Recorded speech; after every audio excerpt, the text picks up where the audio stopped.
नमस्कार मित्रांनो. 8व्या वेतन आयोगामध्ये जर 3.00 फिटमेंट फॅक्टर लागू झाला तर पेन्शनधारकांच्या खात्यात 18 महिन्यांचा एरियर नेमका किती जमा होऊ शकतो? जर तुमची मूळ पेन्शन 20,000 रुपये असेल तर हा आकडा थक्क करणार आहे. चला, आज या व्हिडिओमध्ये याचे संपूर्ण गणित अगदी सोप्या भाषेत समजून घेऊया. समजा सध्या 7व्या वेतन आयोगानुसार तुमची मूळ पेन्शन 20,000 रुपये आहे. आता जर सरकारने 3.00 फिटमेंट फॅक्टर मंजूर केला तर तुमची नवीन मूळ पेन्शन थेट 60,000 रुपये होईल.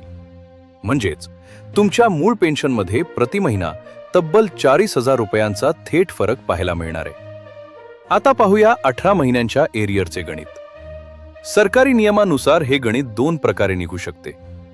पहिली शक्यता, जर सरकारने केवळ नवीन आणि जुन्या बेसिकमधील थेट फरकाचा विचार केला तर 40,000 गुणिले 18 महिने म्हणजेच तब्बल 7,20,000 रुपये एरियर बनू शकतो. दुसरी शक्यता, जर जुना महागाई भत्ता म्हणजेच DR ॲडजस्ट करून प्रत्यक्ष आर्थिक वाढ पाहिली तर हा फरक साधारण 30,000 रुपये प्रति महिना पडेल. यानुसार 18 महिन्यांची थकबाकी 5,40,000 ते 5,76,000 रुपयांच्या घरात जाऊ शकते. थोडक्यात सांगायचे तर 3.00 फिटमेंट फॅक्टरनुसार 20,000 रुपये पेन्शन असणाऱ्या धारकांना 5.5 लाख ते 7.25 लाख रुपयांपर्यंतचा प्रचंड मोठा एरियरचा फायदा मिळू शकतो.